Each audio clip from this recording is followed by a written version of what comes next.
এখন তারেক রহমানকে ডিফেম করার চেষ্টা চলছে। তারেক রহমানকে ডিফেম করা মানে বাংলাদেশকে ডিফেম করা, তারেক রহমানের অবদানকে অস্বীকার করা মানে জুলাই আন্দোলনকে অস্বীকার করা। সুতরাং যারা তারেক রহমানের বিরুদ্ধে এই ধরনের অপপ্রচার করছে তাদের জায়গা বাংলাদেশে হবে না। আমাদেরকে রক্তচক্ষুর ভয় দেখিয়ে লাভ নাই, আমাদেরকে জানাবেন না, আমাদেরকে ভয় দেখাবেন না, তারেক রহমানকে কটূক্তি করবেন না। তারেক রহমান যেদিন বাংলাদেশের মাটিতে পা দিবে সেদিনই বুঝতে পারবেন তারেক রহমান কি।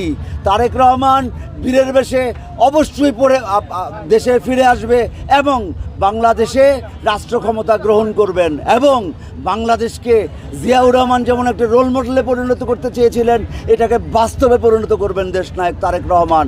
এবং তারেক রহমানের বিরুদ্ধে যে কোনো ধরনের অপপ্রচারের আমরা নিন্দা জানাই, প্রতিবাদ জানাই এবং প্রতিরোধ গড়ে তুলব